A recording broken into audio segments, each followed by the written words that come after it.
Greetings and welcome to my YouTube page, and today we're going to be talking about step 7. First, I wanted to let you all know I do have a digital course now. It's on emotional release. It's techniques that I used as a companion to going through Barden that were highly effective for me, and the link is below in the notes for the video. But with step 7, there's a lot involved. And what I'm realizing is now that we're in the higher steps, I'm going to need to just kind of run through the basics of each step and then do a video on some of the individual processes, because there's a lot of processes here and in the higher steps that could require just a separate video altogether. So that's my plan. So we are moving forward through step 7. And there's a sense of humility I have in talking about this, because we're getting into some really intense, higher magical abilities. And so there's a sense of humility. May I be blessed with divine providence. May you be blessed with divine providence as we go through some of the exercises in this step. And we start off with the spirit schooling, but first I want to say that you definitely shouldn't have skimped any on the soul schooling in 3, 4, 5, and 6. Because if you remember, in step 6, in the soul schooling, Barden basically says, bringing all the elements under the control of the Akasha, tuned into the Akasha, elements are all balanced, and that can accomplish any magical task. So he's kind of already given us the key to accomplishing anything in the step 6 soul schooling.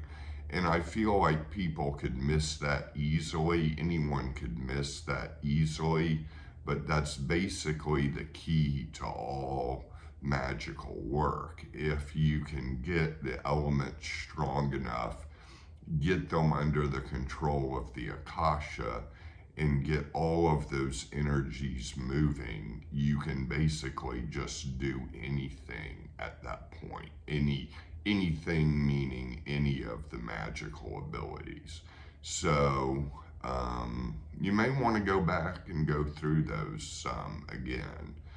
And so in the spirit schooling of this, we're tuning up the spirit. We're basically getting everything balanced, going through the senses and what element in the spirit they have to do with, where are you weak, where are you strong, what needs more work, what needs some going back through some of the concentration exercises.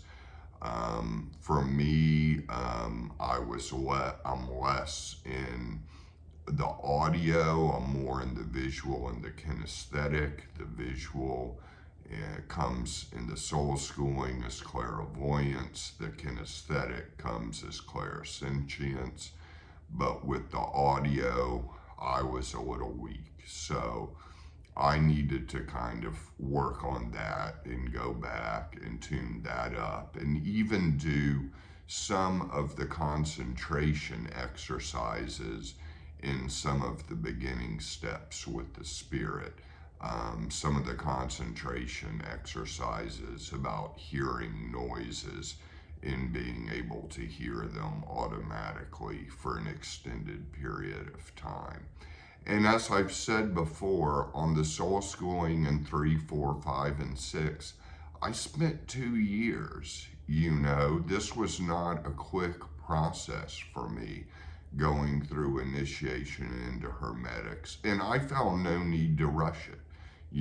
I enjoyed my time working with the elements in the Akasha, and I was getting a lot of benefits from it. So I kind of came to the abilities before I actually started going through these steps. But going through these steps was definitely a tuning up and a honing of some of the individual abilities. So in the spirit schooling, we're basically getting our spirit rebalanced, and Barton's pretty straightforward. I feel like the text on step 7 is pretty straightforward. There's certainly nothing to add or subtract on my end of it. It gives very clear instructions, and it's a lot. It's a lot. So as we go into the soul schooling and clairvoyance and clairsentience and clairaudience, we're wanting to basically get the Akasha and impregnate it, to basically end up calling the Akasha into us and impregnating that light with the desire to be clairvoyant, clairsentient, clairaudient. And so it's in a sense like a prayer, and it's in a sense getting so highly charged that you can just fill yourself with light to impregnate the light, and you're basically impregnating it from the soul. So for me, all of that developed as kind of the soul awakening to the light, and that basically kind of bleeding through to the physical and falling back at the same time to the spirit, because the soul was in between the spirit and the physical. And so all of that opened, and the third eye was cleaned out. You know, my third eye was already fairly open, but it was cleaned out and realigned and rebalanced. And I felt that literally, kind of in the head region, felt the soul in the head region, opening up and tuning up the third eye and the flow of energy. And it was very deeply cleansing. There was kind of a fluid, a warmth of kind of relief, as if it was a kind of gentle melting and healing. And that brings me to an interesting point, because I do feel like this magical work is work of healing. It's kind of recovering to your natural state. And so Barton is again pretty good about explaining how to do this, but I was able to do it with being in touch with the soul from my previous time, working so much with my soul and the elements and the Akasha, and then filling it up with the light and impregnating the light with a desire, which is also like a prayer. And if you are religious or spiritual and you feel comfortable using God, it's easy to see it as God's light. If that's a bad association for you and God conjures up some strict punisher, and you rather envision the light in the Akasha, then certainly do that. But that's the key right there. That's the key. And I think that's really kind of the key to all of this is, getting the soul in magical equilibrium and getting it under the control of the Akasha. I feel like initiation into Hermetics at the end of the day is all about magical equilibrium. So as we go on to the physical schooling, I'm kind of laughing here because there's a lot here, and it's creating an elementary And the first time I created an elementary, I've said this in previous videos, but it kind of backfired, or seemed to backfire. I mean, I wasn't like attacked by the elementary, but something just seemed off. Like, okay, this didn't release well into the other spheres, like it's boomeranging back in some way. Something didn't come out completely right. But I feel like the process of, and I'm going to talk about fluid condensers, so if you're wondering why haven't I talked about fluid condensers, I'm going to talk about that too. But with creating an elementary, it's very good steps. Yeah, you do need fluid condensers for that.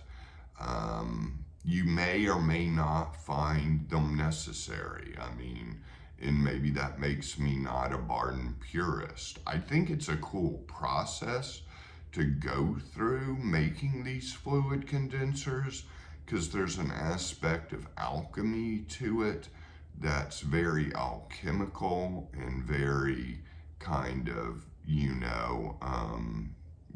like an alchemist in the lab making a magical potion. I think it can be fun. I think it may just be something you do one time, and then you get the process down and you find that you work better without a fluid condenser. And it could be the other way around. You could find that you work best with a fluid condenser. So, I think some of that can be left up to the subjectivity of the individual practitioner. But in creating an elementary, the other parts of the process are very, very good. And I feel like Barden sets it up very well in creating a name, creating a shape, giving it a task. All of that is such a good exercise to go through. And I feel like that's more the takeaway, more than just having another being do a task for you. I feel like the main takeaway is going through the process of you, because it's a magical process that kind of can train you into basically projecting your own energies and your own wishes into the other worlds and other spheres, and having your own control. So this process kind of hones your own control, where if you create enough elementaries, you could almost do the process in your head with visualization without needing to do all the actual physical aspects of creating the elementary. So, I feel like it's a great process to go through for that reason. It really hones magical capacity and magical skills. And then we get to, the animation of pictures, the magical animation of pictures. And, I immediately think of the cartoon Scooby-Doo that I watched a lot growing up. It may be before your time, it may be after your time, but you may have missed it as a child, but it very much reminds me of that. And it's like they walk past the picture and then the picture turns their eyes on them. And so when I did it, it was kind of the same way. I look right at the picture, it's not watching me, but I kind of move and I see out of the corner of the eye that the picture is kind of watching me. And it was a picture I had on my altar of a person. It was Barden, actually. It was Barden, and I was asking Barden through the use of the picture in my prayers and meditation to help me with the divine work of initiation into Hermetics.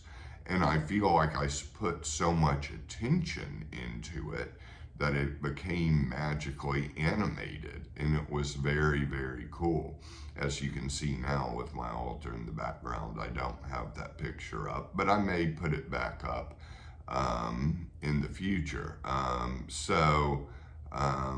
But anyways, it's all about attention. You know, Barden uses the comparison of pictures of saints, or, you know, like the Virgin Mary crying. You'll hear reports of a picture where the Virgin Mary is crying, you know, stuff like that can basically happen.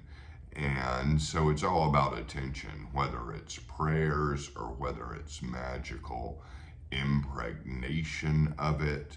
And so that process, I feel, is really cool to go through. And these processes in step 7 can build a whole lot of confidence. But there's a lot to them. They take a lot of work. They take a lot of intensity. They definitely, the different things require individual videos that will come later after I go through all the 10 steps. But I've said some for now, but I think this is really important. I think that the text of Barden is pretty straightforward. I do think the abilities of clairvoyance, etc., are about opening the third eye, as well as, you know, having a kind of cleansing and refinement of all those third eye capacities.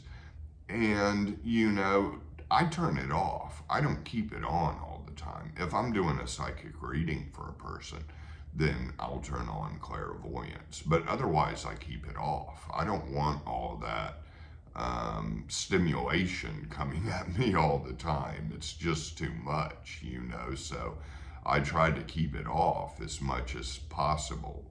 Sometimes it gets out of control and kind of creeps in, and it's like, okay, no, don't go there. Just, you know, be in the physical world and let the chips fall where they may, as is the will of divine providence. You know, don't try to read people's mind or something unnecessarily. If there's not a good reason for it, don't do it. Barden says that as well, you know. So anyways, I've talked a lot, and I feel like I've barely touched upon this step, but I'll go through the individual tasks later in separate videos.